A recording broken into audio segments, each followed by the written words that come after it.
Amados, estamos estudando a nossa confissão de fé batista. Então, se você ainda não tem, nos procure aí até o final do culto, ou após o EBD, para que eu mande um link para você. O site Estandarte de Cristo disponibiliza gratuitamente esta confissão, e assim você poderá lê-la e conhecê-la melhor. Porém, estamos estudando aqui. Já tivemos semana passada a introdução, correto? Todos nós entendemos qual a importância de ter uma confissão de fé. Vocês até responderam aí no questionário, na prova, a importância disso. E hoje vamos entender um pouco sobre a história dessa confissão. O que aconteceu momentos antes dela ser redigida. E isso é importante. Então, eu dividi a história dos batistas, da confissão de fé, a história dos batistas também é inclusa na nossa confissão, em duas partes. Hoje vamos tentar concluir a parte 1, porém são 29 slides, com bastante figura, bastante imagem, porém é importante que o irmão anote a ordem cronológica dos acontecimentos. Os irmãos precisam ter esse panorama. Eu não sou nenhum professor de história, formado em história. Tem muitos aspectos históricos dentro daquilo que eu vou dizer. Porém, eu foquei num caminho, uma linha geral, que acredito que é o necessário para nós aqui entendermos. Tá bom? Então, foque nisso, nessa linha de acontecimentos gerais. Fora dessa linha, tem inúmeros acontecimentos, inúmeros, que talvez na sua concepção seja muito importante também. Mas no decorrer aqui da explanação dessa história, parte 1, você vai entender sobre o que eu estou falando. Tá bom? Então vamos dar início. Confissão de Fé Batista, 1689, a história, parte 1. Pode passar. Qual que é o pano de fundo até a nossa confissão de fé ser redigida? Depois de definir a importância de uma confissão, a aula passada, está gravada no site, no Facebook da igreja também, nós rapidamente seguimos adiante e olhamos para as circunstâncias em torno da confissão de fé batista de 1689. Um período turbulento entre religião e política. Então tem um porquê de redigir uma confissão. E é esse porquê que, após conhecer essas histórias, que você vai saber responder por que foi redigida a nossa confissão. Mas em tudo, mesmo em um período turbulento entre religião e política, vemos Deus trabalhando no curso da história e edificando sua igreja. Analisemos a principal religião da época. Então agora vamos ver esse pano de fundo da nossa confissão. Qual era a religião principal da época? Pode passar. Anglicanismo, igreja anglicana. Conhece? Já ouviu falar? É uma igreja histórica. É uma igreja de muitos e muitos anos. Século XV, XVI. O anglicanismo é o quê? É uma doutrina protestante. Sim, eles são protestantes. Vertente do cristianismo, propulsionada pelo rei, anotem esse nome, o primeiro nome que você conhecer, Henrique VIII. É o primeiro nome que você conhecer, Henrique VIII. Nossa confissão está totalmente relacionada a esse rei, que surgiu na Inglaterra em 1534, correto? Por ocasião da Reforma Protestante, movimento que rompia as relações com a Igreja Católica Romana, e foram surgindo doutrinas que se distinguiam pelo fato de assumirem características conforme os seus precursores. Ou seja, a Reforma Protestante, o marco de Martinho Lutero, começou a refletir em outros países: Bélgica, Escócia, Holanda, Inglaterra, principalmente. A reforma, ela teve um âmbito amplo em toda a Europa, meus irmãos.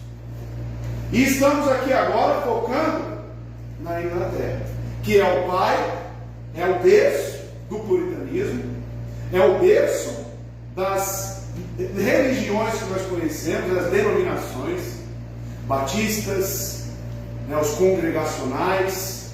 Então, a primeira coisa que você precisa saber: o anglicanismo é uma doutrina protestante. Ela foi propulsionada pelo rei Henrique VIII na Inglaterra em 1534, por ocasião da reforma.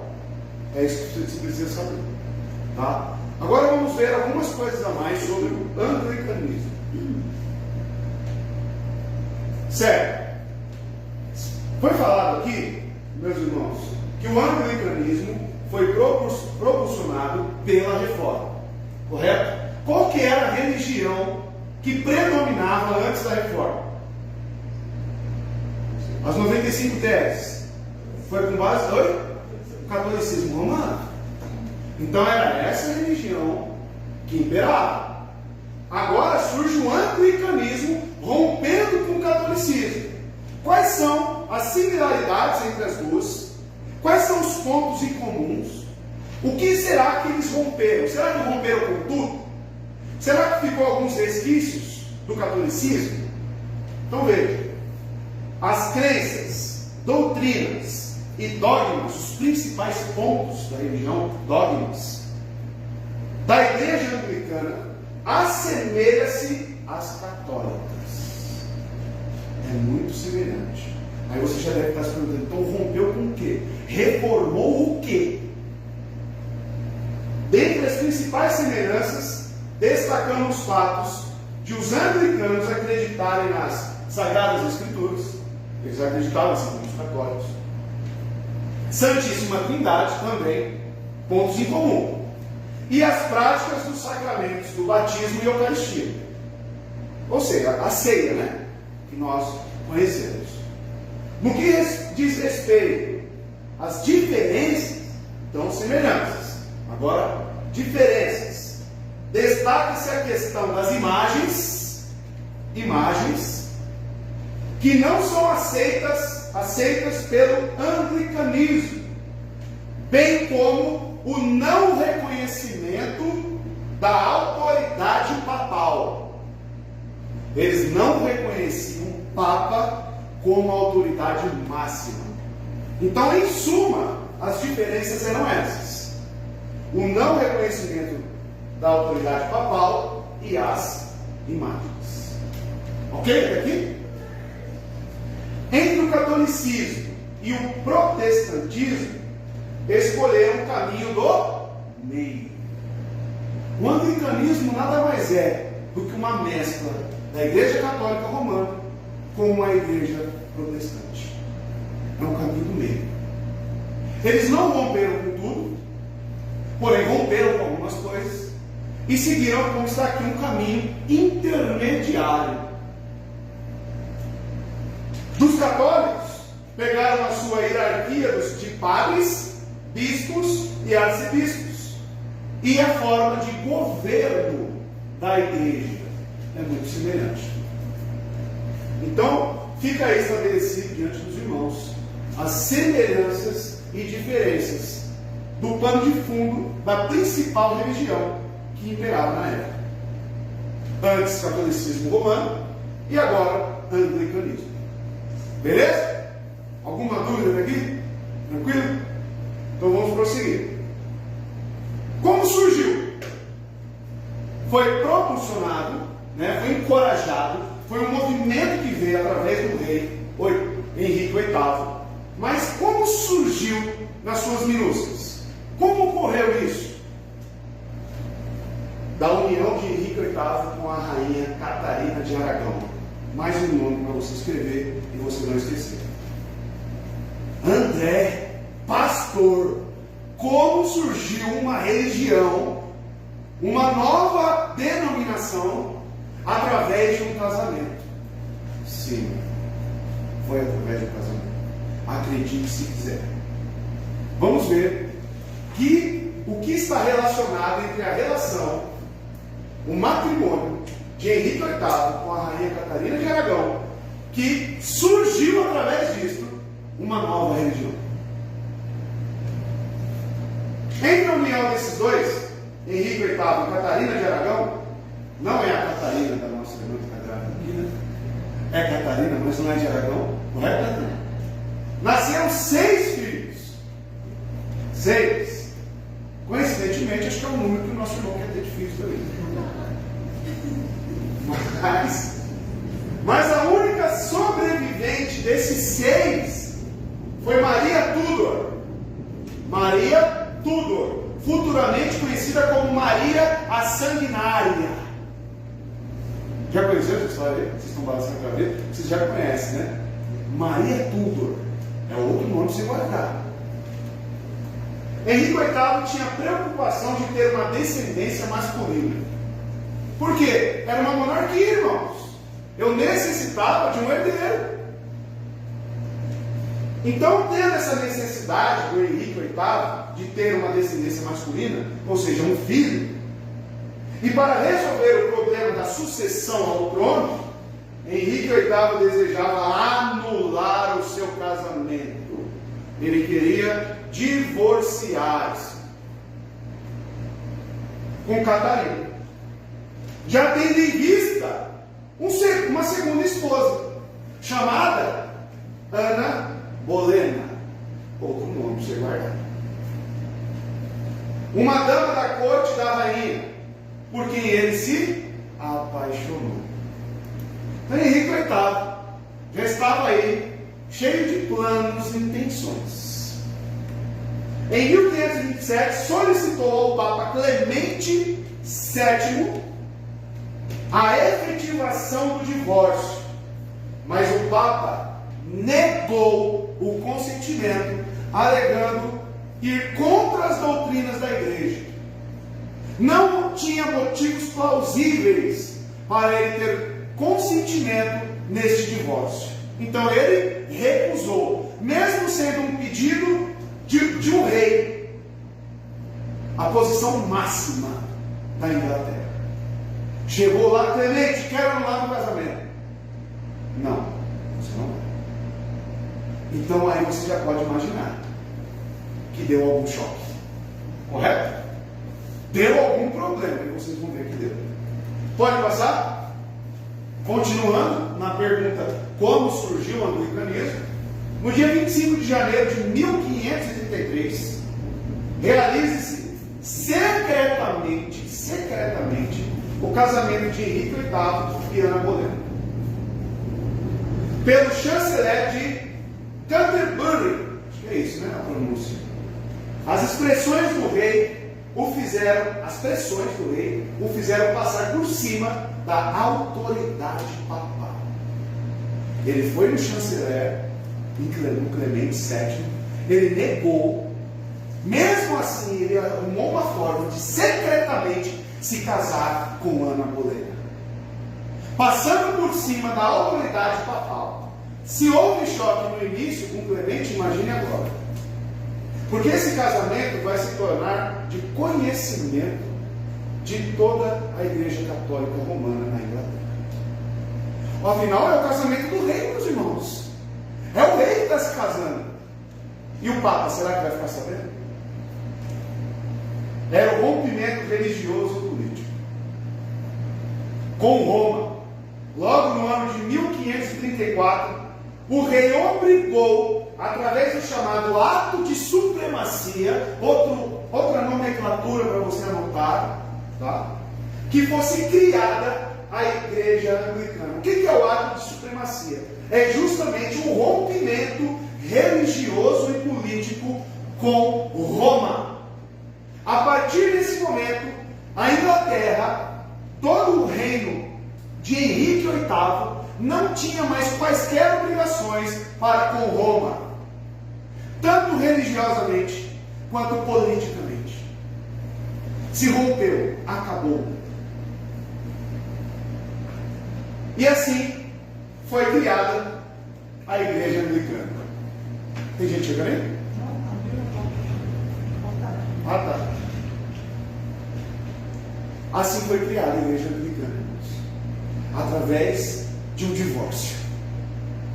em um casamento ilegal. Acredite se quiser. Com a qual sobrepunha o poder do Estado sobre o poder da igreja. Este ato de Henrique VIII colocava o poder do Estado acima do poder da igreja, coisa que é contrária ao governo de Roma. Tudo certo, irmãos? Agora tá? Além de deixar de estar sob a autoridade do Papa, garantindo assim a ampliação do poder da monarquia, o Estado apropriava inúmeras terras pertencentes à igreja. Por quê? A Igreja Católica Romana, nessa época, ela possuía, muitas terras e posses também, dentro do próprio país da Inglaterra. Com esse rompimento, as apropriações de Roma dentro deste país passavam a ser do próprio rei. Então foi um rompimento que abalou as estruturas da Igreja Católica Romana.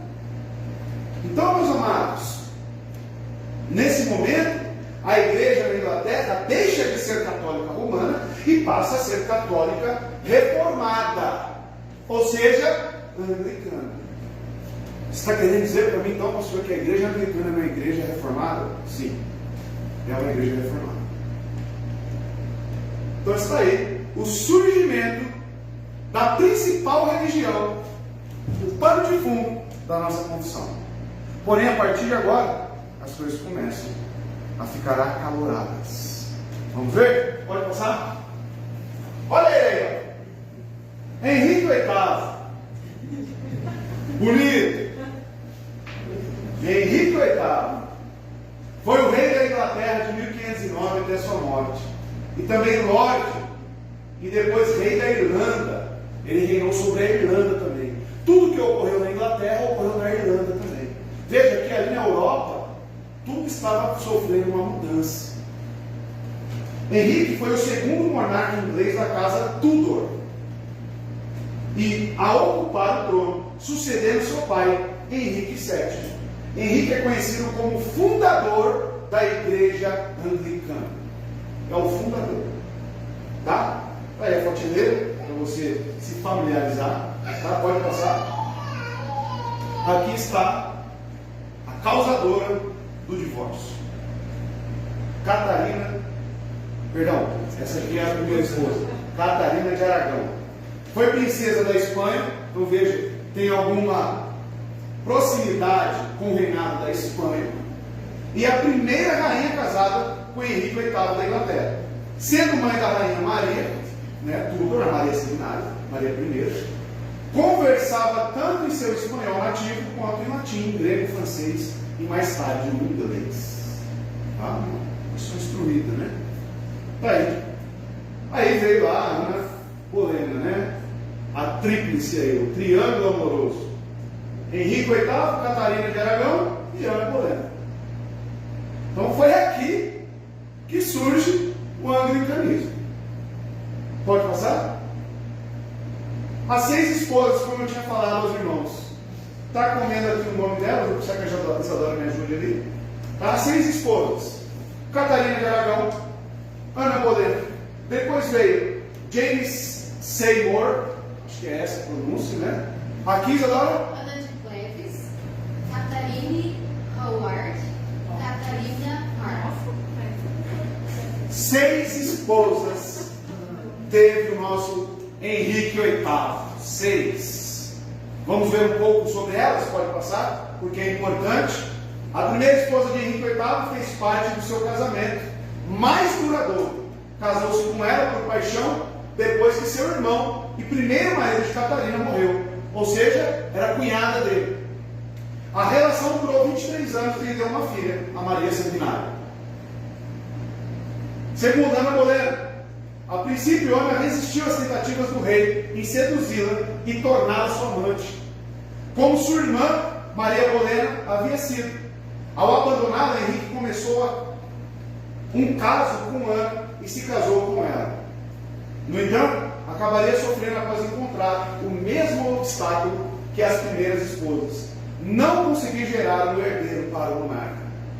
Como sucessor, rapidamente Henrique VIII perdeu o interesse em Ana Bolena, porque não conseguiu dar um filho também, e divorciou-se dela e a decapitou.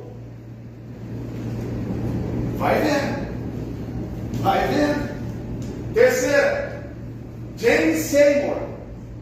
10 dias depois da morte de Ana Bolena, decapitada a mando de Henrique VIII, Henrique já estava casado com uma das suas damas, Jane.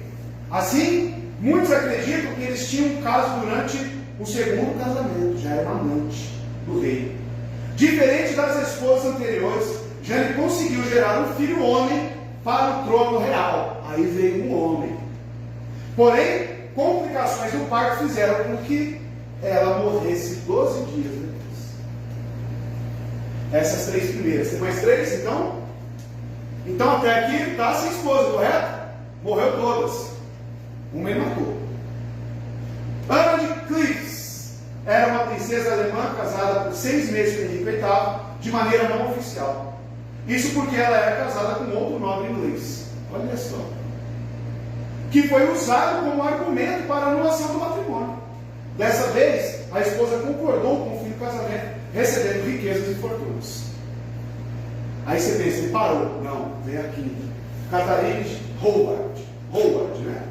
Aos 49 anos, Henrique casou-se novamente, mas com uma menina de 16 anos. Seu casamento foi curto, durando apenas um ano, pois Catharine, né, foi acusada de adultério, o que acabou na sua condenação. Como consequência, acabou sendo decapitada, então a segunda esposa decapitada. E a sexta e última, Catarina Parr, né? Última esposa de Henrique VIII, teve um papel importante de restauração na ordem da corte britânica. Henrique chegou a declará-la sucessora do trono quando o rei foi à guerra. Quando morreu, Catarina foi autorizada a morar em seu palácio com o título de rainha viúva. Essa foi a última. Por que é importante você conhecer os relacionamentos? Porque é importante você conhecer a sucessão dos tronos. Porque a partir dessa sucessão vai ter feitos que impactaram a igreja. Principalmente com essa aqui. A cara dela. Essa aqui é sanguinária. Matou muita gente. Tá? Então, o casamento com Catarina de Aragão gerou Maria Tudor. Com Ana Bolena, Elizabeth I. Com Joana Seymour, Eduardo VI. Então, guarde aqueles 3 nomes dos filhos, tá? Que foi fruto dos relacionamentos de Henrique VIII. Está aí, ó. Sucessores de Henrique VIII. Eduardo VI, filho de Henrique VIII, com Joana Seymour. Reinou de 1547 a 1553.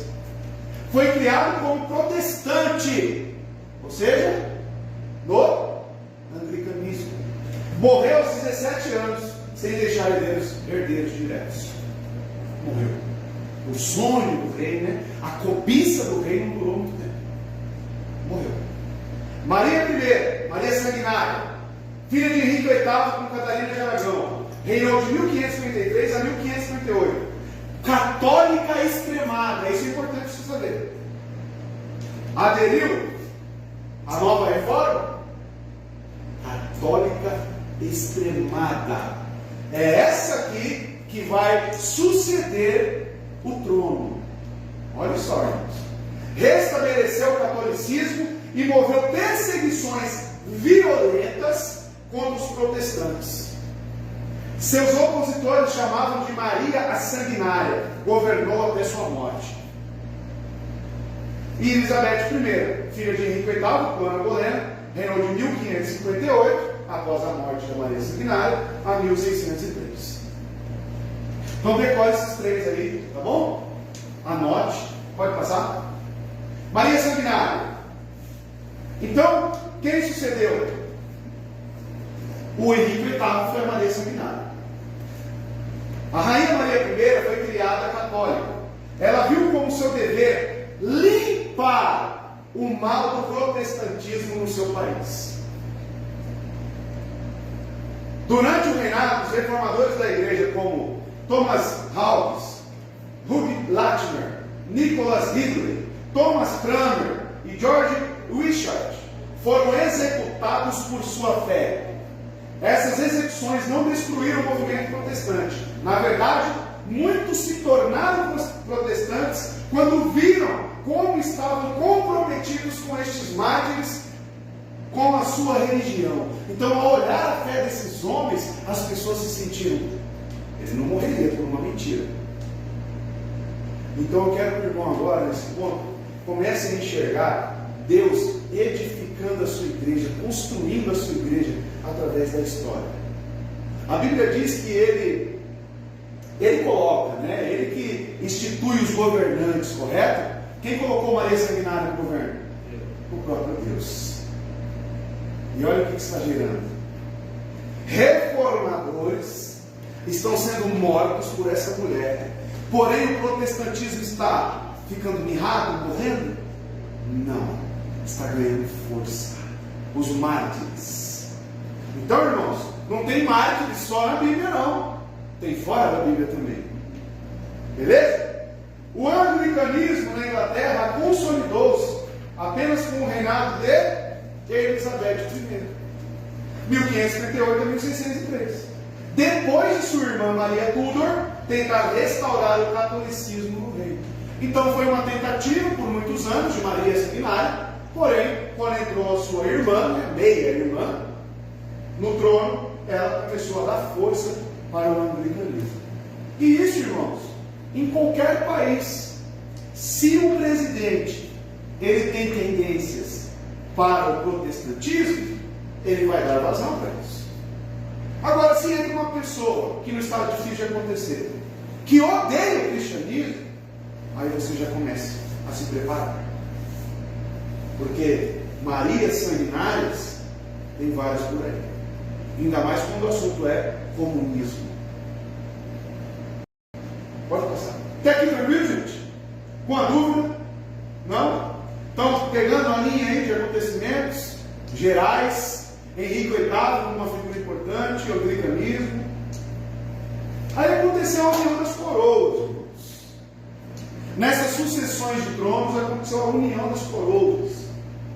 Em março de 1603, decorre na sequência da subida ao trono da Inglaterra de Jaime VI, rei da Escócia também, que assim une a Escócia à Inglaterra.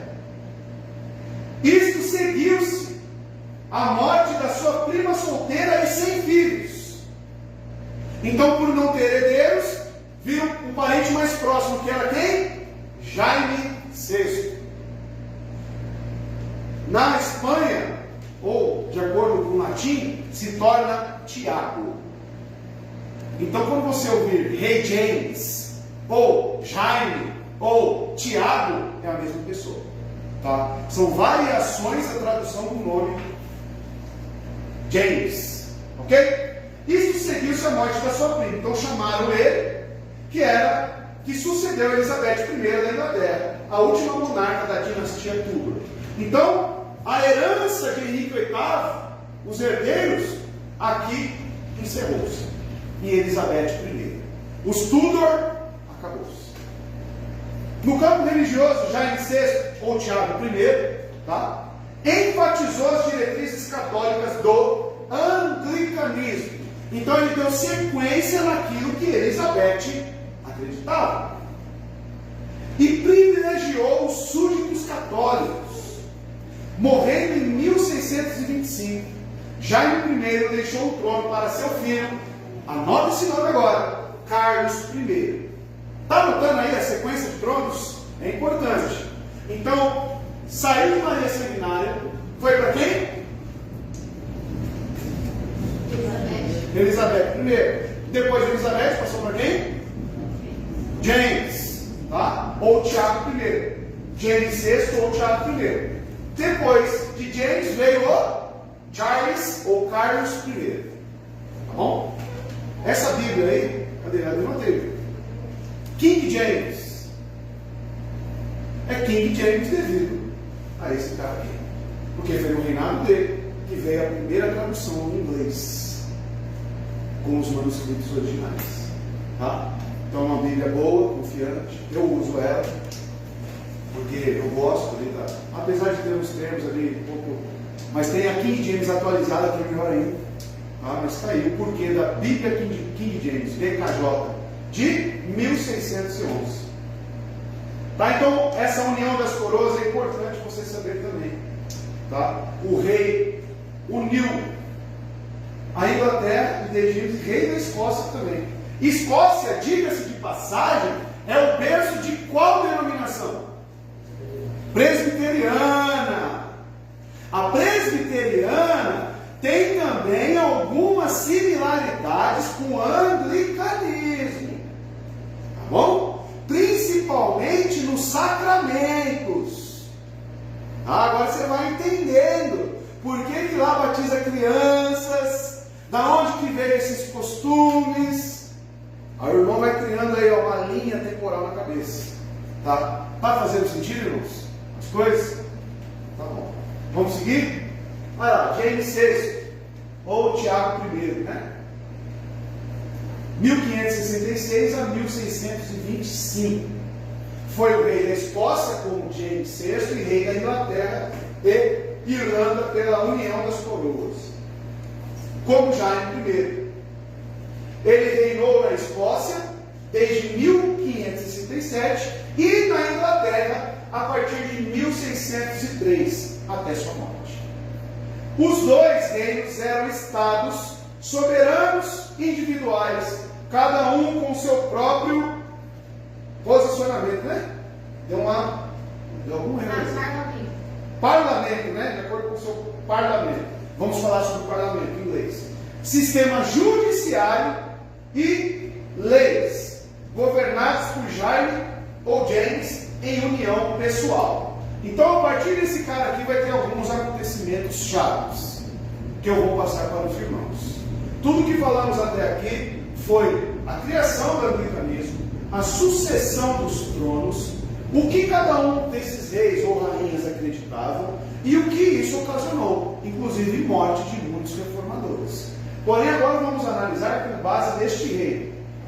Em 1603, quando o rei James VI ou Tiago I subiu no trono, ele intensificou as perseguições iniciadas por Elizabeth I, que era, qual era a religião dela? Anglicana. A todos os grupos que se opunham ao anglicanismo oficial. Aqui começam as coisas, irmãos. Se é que já não começou. Então, James teve um papel importante na perseguição de todos que se opunham ao anglicanismo oficial. Que eram quem? Os não conformistas e separatistas. Aí é onde entra a gente, os batistas. É aqui que a gente entra na história, irmãos.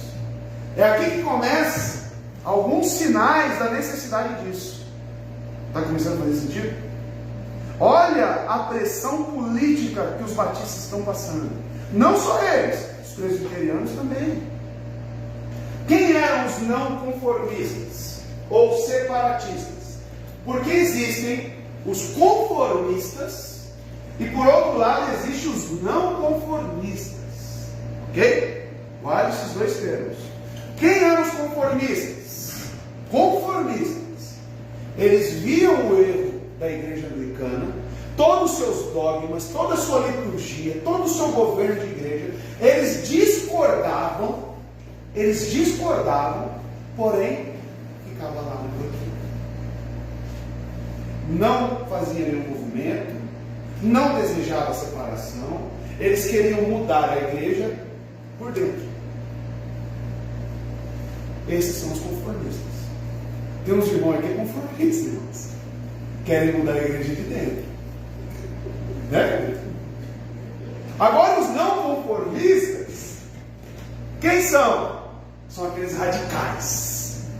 São aqueles que não aceitam e se levantam contra, inclusive separando-se da igreja. E quem é aquele que está fazendo o movimento? Que se opunham realmente ao anglicanismo?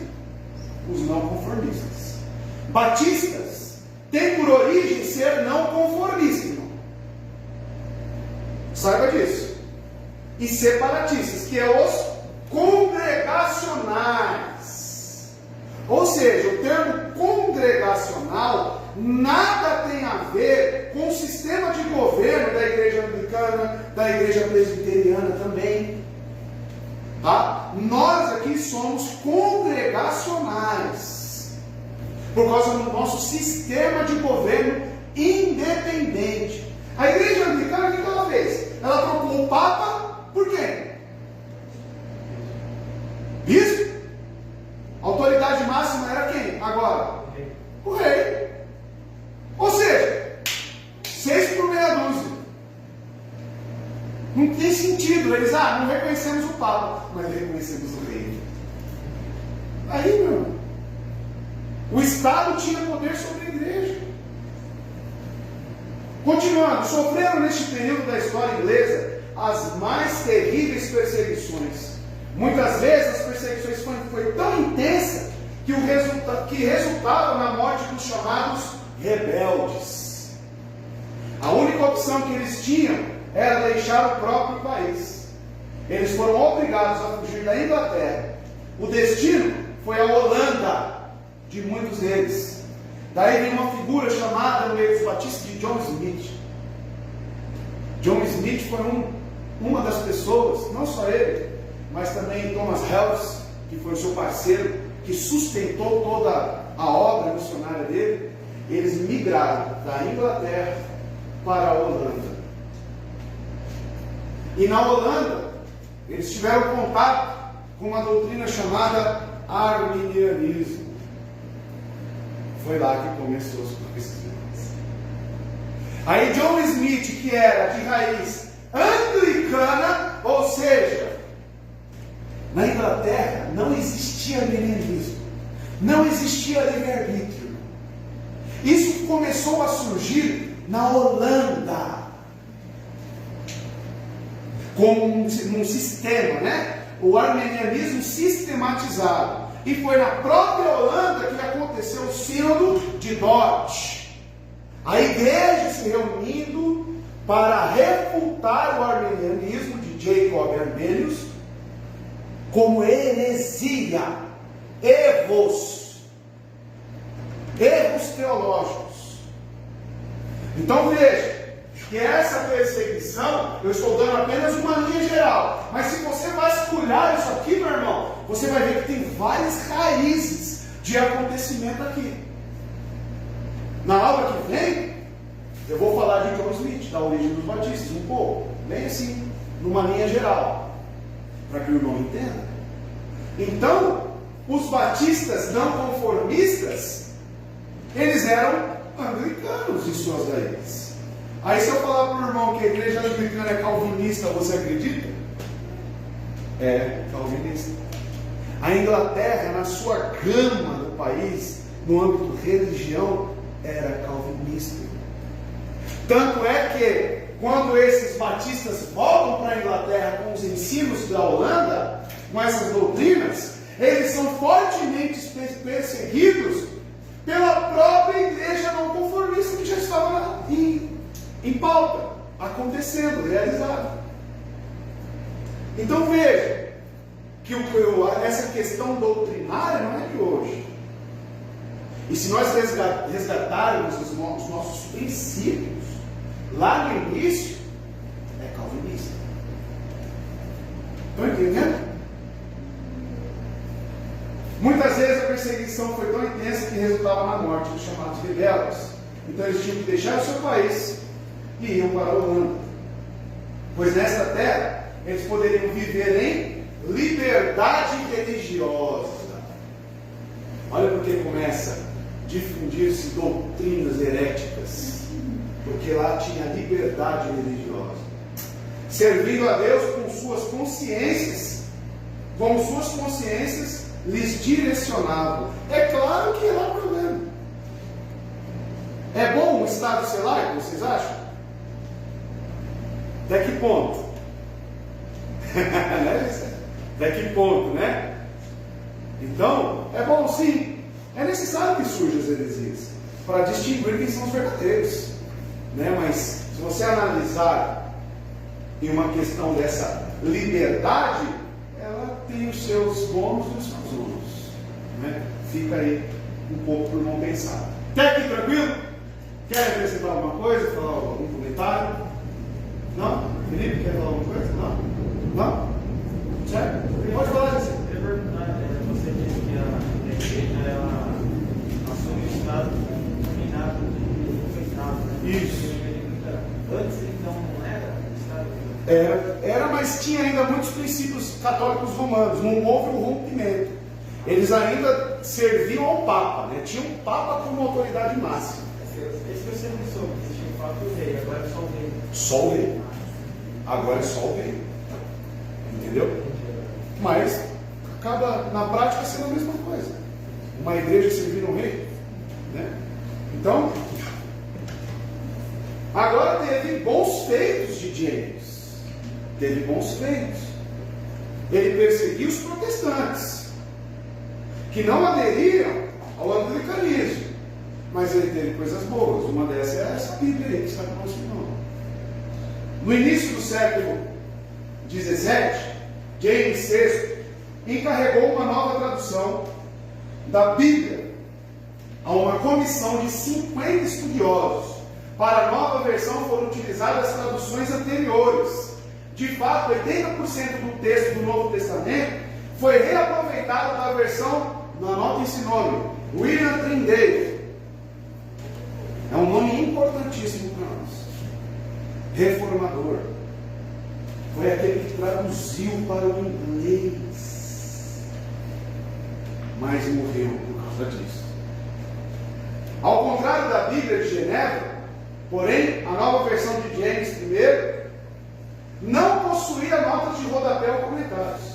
A primeira publicação data de 1611, por isso que está 1611 aí.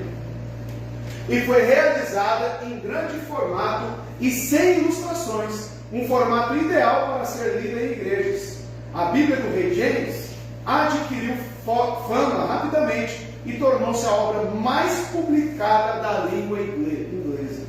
Ou seja, aquilo que o catolicismo romano fazia, de não fornecer as escrituras para os fiéis, e muitas das vezes ler os textos no latim.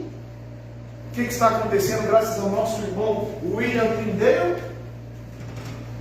Cópias e mais cópias da Bíblia estão sendo difundidas não só na Inglaterra, mas na Europa. Ao trabalho largo daquele. Eu vou falar um pouco agora no próximo slide de William Tyndale, que viveu antes, tá, de James, não confunda, ele veio antes. William Tyndale, também chamado de Tyndale ou Tyndall, está na mesma, né, pela pronúncia, foi um padre protestante e acadêmico inglês. Traduziu a Bíblia para uma versão inicial do moderno inglês. Tyndale estudou as Escrituras e começou a defender as teses da Reforma Protestante. Reformador também. E você achando que era só Lutero reformador? Né? Tem um monte, gente. Tem muitos. Muitas das quais eram consideradas heréticas. Primeiro pela Igreja Católica, que o perseguiram, e depois pela Igreja Anglicana. As traduções de Tyndale foram banidas pelas autoridades e o próprio Tyndale foi queimado na fogueira em 1536 em Vilvoorde, 10 quilômetros a nordeste de Bruxelas, na atual Bélgica, sob a instigação de agentes de Henrique VIII. Henrique VIII perseguiu e a Igreja Anglicana. Então isso aí, né? Ele foi com os manuscritos, né? Com as cópias das traduções de Tyndale, que, volta lá, veio a Bíblia de King James, que ele apanhou essas traduções, compeliu a Bíblia que está ali no nosso irmão. Pode passar? Mais um. Aí veio Carlos, lembra do Carlos que já foi citado aqui? Rei Charles I. Carlos I foi o rei da Inglaterra, Escócia e Irlanda, de 1625 até a sua execução. era o segundo filho do rei James VI, ou Tiago I. Porque às vezes aparece aqui James I porque é Tiago I, né? Então fica redundante. Da Escócia, e sua esposa Ana da Dinamarca, quando seu pai herdou o trono inglês em 1603. Carlos se mudou para a Inglaterra, onde passou a maior parte da vida.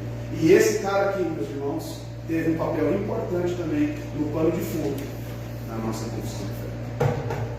Então veja, o tanto de conteúdo. E eu estou dando uma resumida grandiosa aqui. Se você vasculhar esses assuntos com base nesses nomes, você vai descobrir tanta coisa, meu irmão.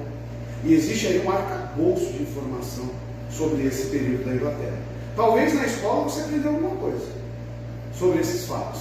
Pode passar? Carlos I.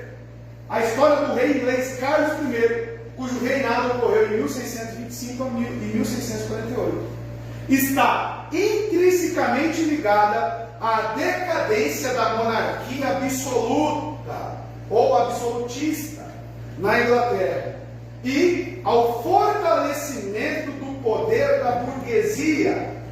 Os acontecimentos posteriores à sua trágica morte criaram as bases da futura monarquia parlamentar no país. Olha só. Então, a monarquia absolutista, ou seja, o poder contido apenas em uma pessoa, no rei, está perdendo força, está saindo de campo. E está entrando o que agora? Algo que chamamos de monarquia parlamentar. Abrindo campo para o desenvolvimento do poder político da burguesia e do capitalismo. História, irmãos. Aprendendo história na igreja, né? Mas é importante, não é, meu irmão? É importante porque traz os nossos princípios. As igrejas aí fora, meus queridos, estão perdendo a identidade porque não sabem olhar para trás e saber qual é a sua história. Da onde que eles vieram. E para quem não sabe da onde veio, meu irmão, é qualquer coisa. É qualquer coisa. Não tem identidade. Aí cria aqueles Frankenstein, né? Cabeça de um, braço de outro, aí vira um monstro. Nós não somos assim. Somos Igreja Batista Reformada justamente por isso. Olhamos lá para trás e vemos qual é a nossa origem. Pode passar? Aí surgiu o parlamento, que já foi citado aqui, com esse rompimento, através de Carlos I. Através da Magna Carta, ou Carta Magna, um documento de 1215, que limitou o poder dos monarcas da Inglaterra, resultou de desentendimentos entre o rei João, o Papa, e os barões ingleses, acerca das prerrogativas do rei, segundo os termos da Magna Carta. João deveria renunciar a certos direitos e reconhecer que a vontade do rei estaria sujeita à lei. Tal lei estabelecia que o rei deveria consultar, olha só de onde que surgiu o parlamento. A lei estabelecia que o rei deveria consultar os representantes da nobreza, do clero e do povo, antes de tomar decisões importantes como declarar guerras ou criar novos impostos. Tais representantes formavam o que conhecemos como o parlamento, o que resultaria mais tarde em uma guerra civil e revolução puritana. Por que eu estou dando a origem aqui do parlamento? Tudo que está aqui, meus irmãos, nesse slide, é a origem do parlamento. Porque tudo que vai acontecer agora, inclusive essa guerra civil e a revolução puritana, é com base no conflito entre o rei e o parlamento. Ou seja, o rei queria fazer guerras, o rei queria cobrar impostos, o rei queria tomar suas decisões livres. Aí o povo era suprimido, coagido. E eles levantaram, não pode ser assim. Precisamos de vozes que nos representam. Aí criou-se o parlamento, que ouvia o povo, consultava os burgueses, que era quem tinha mais poder aquisitivo na época, para que o rei não pudesse tomar as suas decisões deliberadas, livres. Então pense que o parlamento é um freio para o rei, e ele foi criado justamente para isso. Porém, com Carlos I, pode passar, houve um atrito entre eles e começou uma revolução na Inglaterra. Passou 2? Surgiu o parlamento? Aí surgiu uma revolução puritana e também, consequentemente, a revolução na Inglaterra. O que foi a revolução puritana? A revolução puritana aconteceu na Inglaterra no século XVII, durante a Guerra Civil de 1640 e 1648. Esse nome aqui é familiar para você, meu irmão? Puritano? Quem que está envolvido aqui nessa guerra? Os puritanos. Estão pegando as armas e estão indo para a guerra, matar pessoas. Sim, é isso mesmo que vocês estão vendo. Onde o rei e o parlamento se enfrentaram.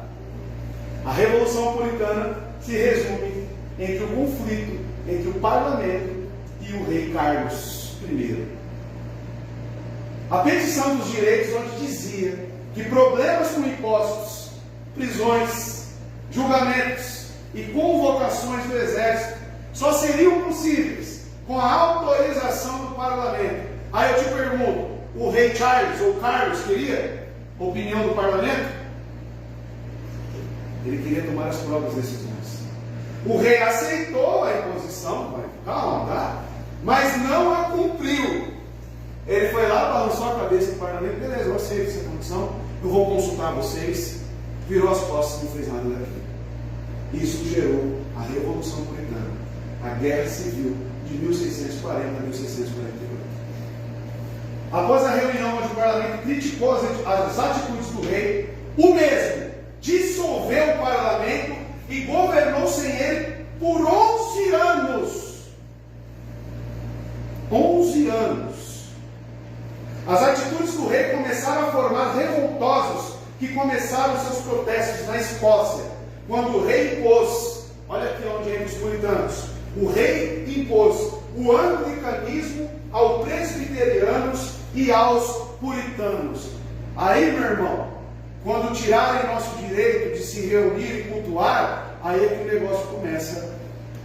A gente não pode ser passivo quanto a isso. Por isso que a Constituição defende, meus amados, o nosso direito de culto. Ninguém pode tirar isso de nós, principalmente porque a Bíblia nos ordena a nos reunir como igreja. Esse é o limite da nossa obediência. Esse foi o limite da obediência dos puritanos naquela época. Ó, tudo que vocês estão fazendo aqui, para. Agora vocês vão seguir o anglicanismo. E aí, a gente ia aceitar? A gente ia aceitar, irmãos? Negativo, pega a sua carabina, filho. Vamos para a guerra. Não, vamos para a guerra. É absurdo você ouvir isso? Meu irmão, é defesa da fé. É defesa da fé. Nós temos sim que nos reunir. É constitucional. Então foi por isso que deram o nome de a Revolução Puritana. Porque Carlos I aboliu o parlamento, não queria ouvir mais ninguém e começou a tomar suas próprias decisões, inclusive impondo o anglicanismo aos presbiterianos, porque lembre-se, ele reinava na Escócia também, e aos puritanos. Aí começou a guerra. Pode passar? Aí veio a Revolução. Aí começou.